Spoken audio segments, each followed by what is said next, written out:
Hello बच्चों, 64वीं BPSC के साक्षात्कार में जो भी बच्चे शामिल हो रहे हैं उन बच्चों को मैं वीडियो शूट करके विभिन्न पहलुओं पर भेज रहा हूं। उसी क्रम में आज मैं जो बात कर रहा हूं जो कि बहुत ज्वलंत है और वो है कोविड-19। कुछ महीनों से ये बहुत ज़बरदस्त चल रहा और आपको हर एक क्षेत्रों में ये हम लोगों को प्रभावित कर रहा है, चाहे वो अर्थव्यवस्था या सामाजिक स्तर पर, राजनीतिक स्तर, हर क्षेत्र में वो प्रभावित कर रहा है। तो इससे संबंधित प्रश्न बन सकते हैं, कुछ चिकित्सकीय प्रश्न बन सकते हैं, कुछ सामाजिक प्रश्न बन सकते हैं। क्या क्या आ सकता है इस संबंध में? कई बच्चों ने फ़ोन किया कि सर कोविड से संबंधित कुछ समझ में नहीं आ रहा, क्या क्वेश्चन पूछ सकता है। तो आज मैं उसी मुद्दों को लेकर के कुछ उसमें से चंद प्रश्न मैं लेकर के आया हूँ और भी आगे मैं इस पर बात करता रहूँगा कि और क्या उठ सकते हैं प्रश्न। जो प्रथमतः मेरे दिमाग में भी आया कि क्या प्रश्न आ सकते हैं, तो उस संबंध में मैं आया। ऐसे तो बहुत सारे प्रश्न हो सकते हैं लेकिन फैक्चुअल होंगे और मैं चाहता हूँ वो कॉन्सेप्चुअल क्वेश्चंस क्या आ सकते हैं वो मैं उस पर डाल रहा हूँ। फैक्चुअल क्वेश्चंस पर नहीं डाला कि टीके कहाँ बन रहे हैं, कितने बन रहे हैं, क्या हुआ, कहाँ से क्या आया, तो ये सब फैक्चुअल क्वेश्चन, ये सब नहीं आएगा एग्जाम। मेनली जो इम्पोर्टेंट बनता है वो क्या है, तो मैं उन सब मुद्दे पे आ रहा हूँ। जैसे अभी आप पढ़ रहे होंगे पेपर में आया होगा कहीं से कि अभी दिल्ली में सेरो सर्वे चल रहा, तो आपसे पूछा जा सकता है कि what is sero survey, sero survey क्या है। ठीक है, तो ये जो सर्वे है ये जब कम्युनिटी स्प्रेडिंग हो जाती है, बहुत लोगों में हो जाती है, तो ऐसे सर्वे के अंतर्गत लोगों का ब्लड सैंपल लिया जाता है और उस ब्लड सैंपल में जब सामूहिक रूप से बहुत सारे ब्लड सैंपल लिए जाते हैं तो देखे जाते हैं कि कितने व्यक्तियों में एंटीबॉडीज़ तैयार हुई है। ठीक है, बहुत लोग होते हैं जी इसमें जो सिम्टम्स आए हैं कि बहुत एसिम्प्टोमेटिक होते हैं, जिनमें सिम्टम्स नहीं होते, उनको पता भी नहीं होता कि मैं कोविड से मुझे हो चुकी है और वो उससे ठीक भी हो गए, लेकिन उनके ब्लड में एंटीबॉडीज मिल जाता है। तो वैसे कितने ऐसे व्यक्ति हैं जिन सैंपल से पता चलेगा कि जो एसिम्प्टोमेटिक थे और उनके अंदर में एंटीबॉडीज है। एंटीबॉडीज में जो है वो IgG कहलाता है, इम्यूनोग्लोबुलिन जो जी है वो उसके ब्लड में मिलता है। तो ये एंटीबॉडीज की जांच होती है और जब एंटीबॉडीज जो मिलता है इसी को हम लोग सेरो सर्वे के नाम से जानते हैं। ठीक है, तो आप इसको बताएंगे कि ये सर एंटीबॉडीज की जांच होती है सेरो सर्वे में। ठीक है, इसके बाद जो इम्पोर्टेंट प्रश्न बनता है वो है हर्ड इम्यूनिटी क्या है। अभी कुछ दिन पहले पेपर में भी आया था हर्ड इम्यूनिटी, वर्ल्ड लेवल पर ये चल रहा कि जब कोई बीमारी होती है किसी बड़ी आबादी में हो जाती है, ये भी कम्युनिटी स्प्रेडिंग के बाद ही होता है, बहुत बड़े एरिया में लोगों को हो गया और लोगों में प्रतिरोधक क्षमता उत्पन्न हो जाती है, रोग से लड़ने की प्रतिरोधक क्षमता शरीर में उत्पन्न हो जाती है, लोग ठीक हो जाते हैं। ठीक है, इसको इम्यून सिस्टम जिसका तगड़ा होता है वो बिल्कुल ठीक हो जाते हैं, जिनका नहीं होता है वो फिर प्रभावित होते हैं। लेकिन जिनमें इस बीमारी से इम्यून सिस्टम जिसका अच्छा है उनके अंदर में रोग से प्रतिरोधक जो क्षमता है वो विकसित जब हो जाती है, तो ऐसे जो इम्यून सिस्टम वाले जो लोग हैं जिनमें संक्रमण फैलने का खतरा जो है कम उत्पन्न होता है, ठीक है, तो वो जो लोग जिनको नहीं हुआ है उनको इससे प्रभावित किया जाता है, इनके साथ मिलाया जाता है ताकि वैसे लोग भी संक्रमित हो जाएं जो नहीं अभी संक्रमित हुए हैं। तो अगर इस प्रकार के ऐसे लोगों को संक्रमित हल्का कर दिया जाए, संक्रमित हो हल्के रूप में, तो धीरे धीरे उनके अंदर में एंटीबॉडीज जब पैदा हो जाएगा तो फिर स्प्रेडिंग रुक जाएगी और स्प्रेडिंग रुक नहीं जाएगी बल्कि लोग जो डर जो है कोविड के प्रति वो बिल्कुल समाप्त हो जाएगा। हर लोगों को जब हो जाएगा, ऐसे ही चेचक वगैरह पर भी ऐसे ही हुआ, इबोला वगैरह जो रोग है उन पर भी इसी तरह के प्रयोग किए गए, इसी को हर्ड इम्यूनिटी कहते हैं। ठीक है, तो इसमें जो है ये जो मैंने बताया कि किस प्रकार कार्य करती है, तो बताइए इसमें हर्ड इम्यूनिटी में बेसिक रिप्रोडक्शंस नंबर RO को मानक का उपयोग किया जाता है। ये इंगित करता है कि किसी एक रोगी के संक्रमण के होने से ये कितने लोग इसमें संक्रमित होते हैं, ठीक है। तो इसको कहते हैं बेसिक रिप्रोडक्शन नंबर, आरओ, ठीक है। तो ये भी पूछा जा सकता है ये क्या है। भारत के संदर्भ में पूछा जा सकता है क्या ये तरीका उचित हो सकता है। देखिए भारत में की जो जनसंख्या है उसमें 35% से नीचे वाले जो 35% मतलब 35 जो वर्ष वाले लोग हैं यानी कि यूथ लोग हैं उनकी संख्या 65%, यानी यूथ लोगों की इम्यूनिटी लेवल बढ़िया होती है। हाँ ये जरूर है कि हमारे यहाँ 6% ऐसे भी लोग हैं जो 65 वर्ष से ऊपर वाले लोग हैं, 6% से ऊपर वाले 65% से ऊपर वाले 65 वर्ष से ऊपर वाले लोग हैं। तो ऐसे बूढ़े लोगों पर रिस्क है, फिर वो उनको अगर दिया जाए, इनके संपर्क में लाया जाए तो इनके साथ कुछ भी हो सकता है। तो ये थोड़ा सा महत्वपूर्ण जरूर होता है। और भारत में डायबिटिक पेशेंट्स विश्व में सबसे ज़्यादा हैं, ठीक है। हार्ट के पेशेंट्स, जो ब्लड प्रेशर के पेशेंट, वो सबसे ज़्यादा हैं। ये दोनों बहुत महत्वपूर्ण है। तो इनको इन ऐसे पेशेंट्स के लिए रिस्क, तो ये जो हर्ड इम्यूनिटी वाला चीज़ है ये इस प्रकार के लोगों के लिए खतरा उत्पन्न हो सकता है।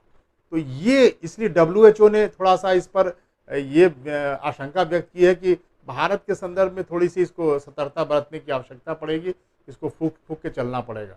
अन्यथा ऐसे संख्याएं भी हैं लोगों की जिनके डायबिटिक पेशेंट हैं और ब्लड प्रेशर भी है, तो वे लोग के लिए थोड़ा सा खतरा उत्पन्न हो सकते हैं इस हर्ड इम्यूनिटी सिस्टम वाले चीज़ों से, ठीक है। तो ये हर्ड इम्यूनिटी के संबंध में प्रश्न पूछे जा सकते हैं। थोड़ा सा टेक्निकल है, हल्का, ज़्यादा कुछ नहीं है, लेकिन थोड़ी समझ इसकी अगर जानकारी नहीं हो जानी चाहिए आप लोगों को, ठीक है। आप लोग कोविड सुनते रहते हैं, कोविड अब आपको पता ही नहीं है, ठीक है। ठीक है, ये कहाँ से ओरिजिनेट हुआ, ये सब बातें जो है फैक्चुअल है, मैं उस पर नहीं आ रहा हूँ। आप इतना पढ़ चुके होंगे अब तक कि तमाम पहला नंबर पे कौन है, दूसरे नंबर, ऐसा क्वेश्चन पूछेगा भी नहीं मेरे विचार से। अब जो प्रश्न है वो है कि प्लाज्मा थेरेपी क्या है। ये बड़ा चर्चा में प्लाज्मा थेरेपी, इसलिए कि दिल्ली में भी तमाम जितने भी जिनको कोविड हो गया और उनके अंदर में एंटीबॉडीज़ पैदा हो गई, उनसे ब्लड डोनेट के लिए कहा जा रहा है कि आप ब्लड डोनेट करिए और प्लाज्मा जो डोनेट करिए, और प्लाज्मा डोनेट करने के बाद उन जो पेशेंट्स को जो क्रिटिकल पोजीशंस पे होते हैं उनमें अगर रोग प्रतिरोधक क्षमता जो सेकेंड स्टेज वाले को ज़्यादा ये दी जाती है, थर्ड स्टेज वाले में देने में कोई बहुत फ़ायदा नहीं होता। 3 स्टेजेस के होते हैं, तो सेकेंड स्टेज वाले में ही फ़ायदा करता है। तो उस पेशेंट्स को अगर उस प्लाज्मा चढ़ाया जाता है तो उसके अंदर में एंटीबॉडीज़ रहता है, तो वो शायद उस वायरस से लड़ने में उनको उससे बच जाते हैं लोग। तो ऐसे केसेस बहुत आए हैं। तो दिल्ली में बहुत इसको प्लाज्मा थेरेपी को बहुत आगे बढ़ाया जा रहा है। पटना में भी प्लाज्मा थेरेपी के लिए का जो शुरू हो गया एम्स वगैरह में। तो ये जो प्लाज्मा थेरेपी होता क्या है, तो मैंने बताया कि जब कभी कोई व्यक्ति किसी वायरस या बैक्टीरिया से संक्रमित होता है तो उसके रक्त के प्लाज्मा में एंटीबॉडी बनता है, यही एंटीबॉडी उससे लड़ता है। परंतु जब वो ठीक हो जाता है तो उस रोग के लड़ने की प्रतिरोधक क्षमता उसके रक्त में रहती है। अब वो व्यक्ति जो दूसरे संक्रमित व्यक्ति है उसको प्लाज्मा अगर देता है तो संक्रमित व्यक्ति में को लड़ने में, रोग से लड़ने में की क्षमता में तीव्रता आ जाती है। इसे ही प्लाज्मा थेरेपी कहते हैं, ठीक है। आप इसी रूप में बोलेंगे, मैंने लिख दिया है, वो मैं आपको दे दूंगा, आप उसको 2-4 बार पढ़ लेंगे तो आप एकदम बिल्कुल इसी ये में बोल जाएंगे, कोई काउंटर भी नहीं हो पाएगा, ठीक है। अब आपसे पूछ सकता है कि प्लाज्मा क्या है। नहीं, प्लाज्मा थेरेपी जैसे आपने पूछा और फिर आपने जवाब दिया तो बोला पूछेगा प्लाज्मा क्या है, जरा प्लाज्मा बताओ क्या होता है। तो ये बायोलॉजी का बहुत सतही प्रश्न है। तो प्लाज्मा रक्त का वह भाग है जो क्षारीय प्रकृति का होता है, और उसमें 55% जो भाग होते हैं रक्त में वो प्लाज्मा होता है।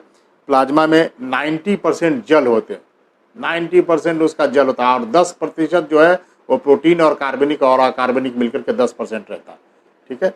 और हल्का जो है चिपचिपा जैसा होता है और येलोइश कलर का होता है। जो WBC है, जो एंटीबॉडीज़ बनाता है, वो प्लाज्मा में ही रहता है, ठीक है। तो इतनी बातें प्लाज्मा की हुई। अब हम आते हैं, इसमें पूछा जा सकता है, देखिए यही प्रश्न हमको लगता है कि ज़्यादा इम्पोर्टेंट बताइए। तो थोड़े से इन्फॉर्मेशंस वाले हो गए, वो कहीं कहीं बायोलॉजी के स्टूडेंट हुए तो उन लोगों से पूछ दे सकता है तमाम, ऐसे जनरल भी पूछ सकता है, ये तो जीएस की बात है। लेकिन अगर जनरलाइज प्रश्न क्या हो सकते हैं, अब देखिए ये तो मैं पूछ रहा हूँ, पता नहीं वो पूछेंगे कि नहीं पूछेंगे, लेकिन वो ऐसा उठ सकता है प्रश्न। और मैंने मेंस में सिविल सर्विसेज के बच्चों सबको मैंने दिखा था, इस बार जो मेंस दे रहे हैं देंगे, अभी हुआ नहीं है, तो उन लोगों को मैं प्रश्न दिया था इसका, उस पर उत्तर बहुत लोगों ने लिख के भेजा तमाम इस पर। तो ये प्रश्न मेरे लिए इम्पोर्टेंट बनता है कि मैं उसको जोड़ करके कोविड-19 से पूछ रहा हूँ। तो ये प्रश्न इम्पोर्टेंट है, आप लोग के लिए भी पूछा जा सकता है कि कोविड-19 का देखिए नकारात्मक प्रभाव तो बहुत है, आप सब जानते हो, ठीक है। आप दोगे तो पूरी इकोनॉमी जो है वो चरमरा गई, तमाम है, सब धड़ल्ले से बोल सकते हो, हर क्षेत्र में नकारात्मक प्रभाव दिखाई पड़ा, बेरोजगारी उत्पन्न हो गई तमाम। इसको मैं नहीं जा रहा हूँ इसके ऊपर, वो आप देख सकते हैं, तमाम भुखमरी के लोग शिकार हो गए, तमाम हो गए। आप इसको धड़ल्ले से इसमें नकारात्मक प्रभाव देखते हैं। देखिए एग्जामिनेशन आपसे पूछ सकता है एग्जामिनर या इंटरव्यूअर कि आप बताइए कि कोविड-19 का सकारात्मक प्रभाव क्या हुआ, ठीक है, पूछा जा सकता है। मेंस में भी मैंने यही कोई प्रश्न दिया था कि सकारात्मक और नकारात्मक दोनों प्रभाव बताइए। तो सकारात्मक प्रभाव क्या हो सकता है? देखिए सबसे बड़ा सकारात्मक प्रभाव आप क्या बताएंगे कि पर्यावरण पर सकारात्मक प्रभाव पड़ा, ठीक है बेटा। वायु प्रदूषण, ठीक है, आप देखें दिल्ली बहुत प्रदूषित है, उसके जब आंकड़े आए, पटना के भी आए, आप देखेंगे 80% प्रदूषण की मात्रा दिल्ली में घट गई, ठीक है, विभिन्न शहरों में, ठीक है। वाहन वगैरह चल ही नहीं रहे थे, तो बिल्कुल वो एकदम से नहीं था, और सारे फैक्ट्रीज बंद थी, तो बड़ा सकारात्मक प्रभाव पड़ा। ऑक्सीजन युक्त जो है वायुमंडल बिल्कुल हो गया, ठीक है। ये पॉजिटिव एस्पेक्ट्स ये रहा, ठीक है। दूसरे अगर देखें नदियों में, तो यमुना बहुत क्लीन हो गई, जो बहुत प्रदूषित थी। गंगा पीने का पानी एकदम पीने लायक जैसा हो गया, पीने योग्य बताया गया गंगा का पानी। विभिन्न सब देखेंगे आप, हिमालयन रेंज की, मतलब ये पंजाब से लुधियाना तमाम जगह से पूरा हिमालय दिखाई पड़ रहा था, हिमाचल प्रदेश का तमाम चीज़ें दिखाई पड़ रही थी। मतलब इतना क्लीन हो गया जो कि कभी नहीं दिखाई पड़ता था। कहा जाता था कि 30 वर्षों में आज तक कभी ऐसा नहीं हुआ जो अब दिखाई पड़ रहा। तो ये जो इन्वायरमेंट जो हमारा क्लीन हुआ, ये सबसे सकारात्मक प्रभाव पड़ा, ठीक है। तो आप इसका बद ध्यान देंगे, ठीक। दूसरा, वर्क फ्रॉम होम का कल्चर जो इंडिया में नहीं था, बहुत निजी क्षेत्रों में बहुत है वर्क फ्रॉम होम कल्चर, कोई ज़रूरत नहीं है, पहले से ही है।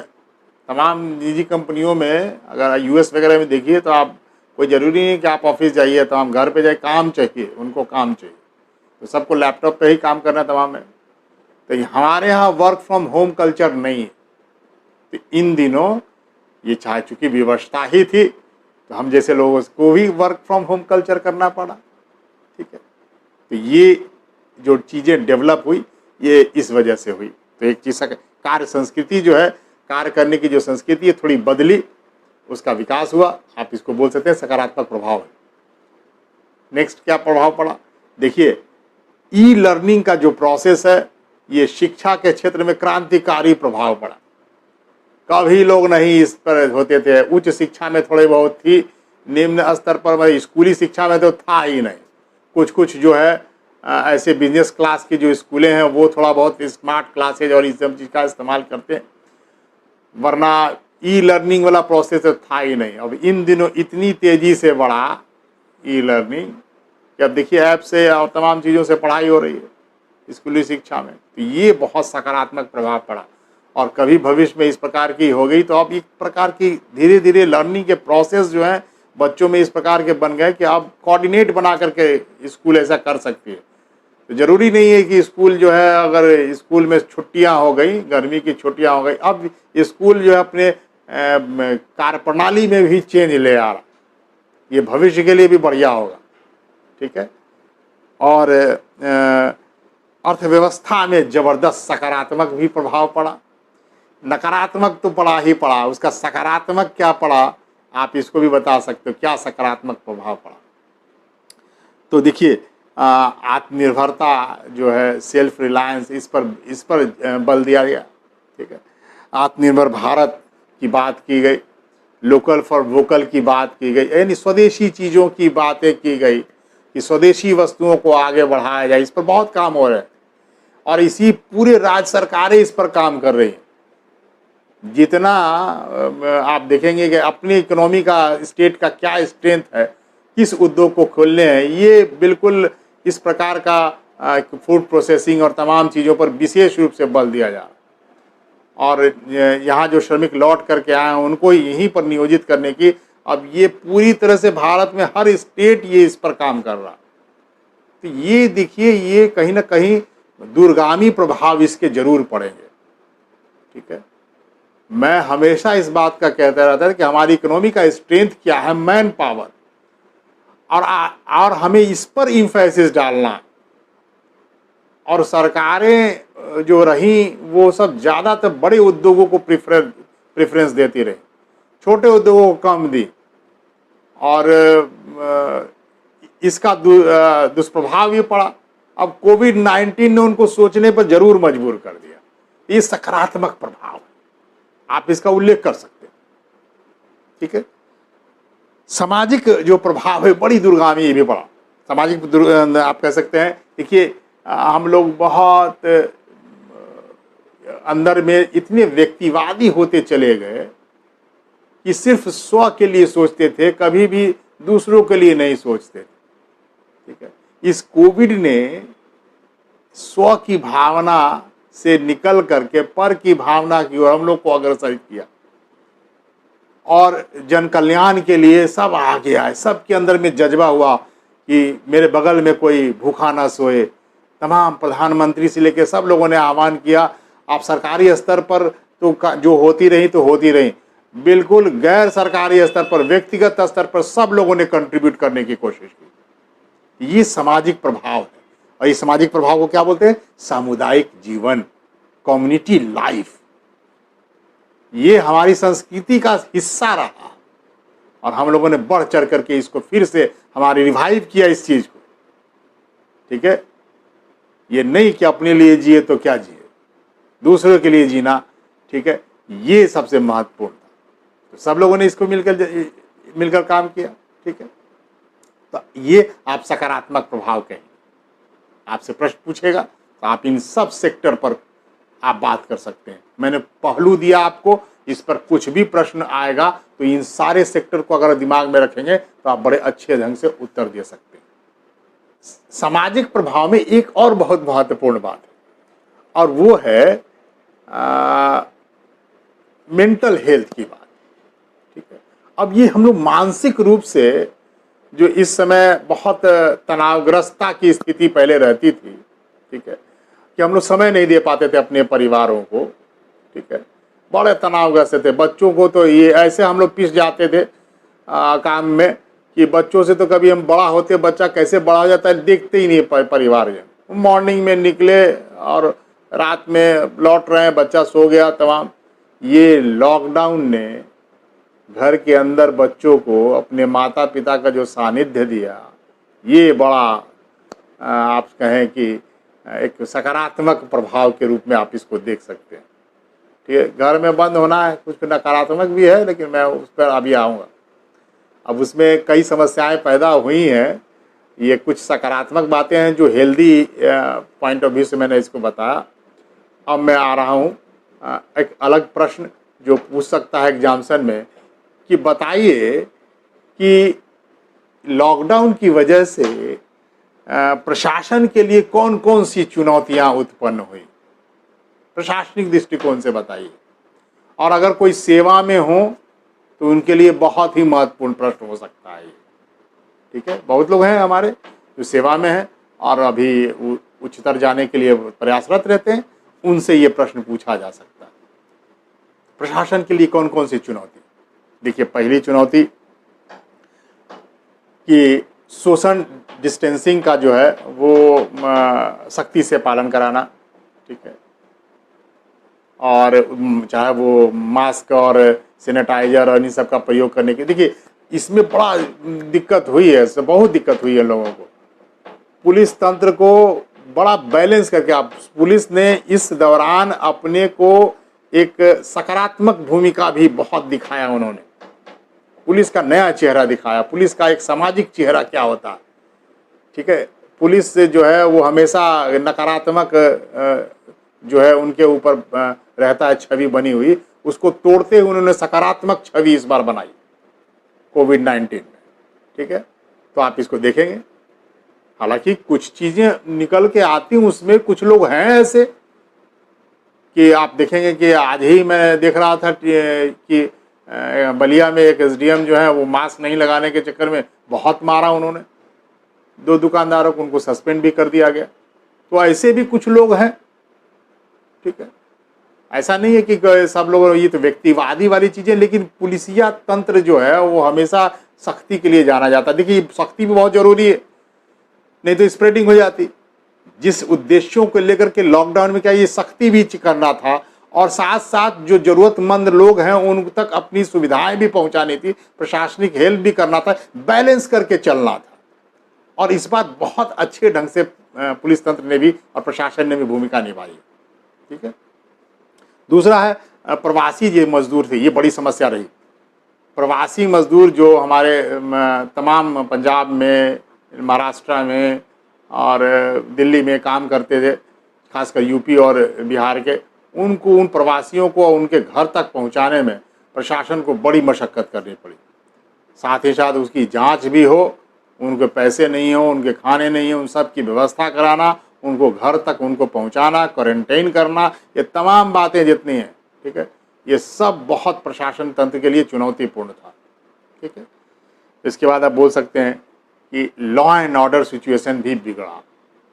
इन दिनों जो घरेलू हिंसा हुई, जो सारे लोग फ्रस्ट्रेशन में आकर के घर के अंदर बंद हो गए, तमाम गांव से में लौट करके आए, तो देखिए गांव में घरेलू हिंसा और शहरों में भी घरेलू हिंसा, फ्रस्ट्रेशन में आकर के जो बेरोजगार हो गए, पैसा नहीं है, खाने के लिए नहीं है, इस फ्रस्ट्रेशन में आकर के घरेलू हिंसा बहुत बढ़ी, और महिलाओं के ऊपर हिंसा का जो केसेस है वो ज़्यादा बढ़ा। प्रशासन के लिए भी चुनौतीपूर्ण था, आप बता सकते हैं, ठीक है।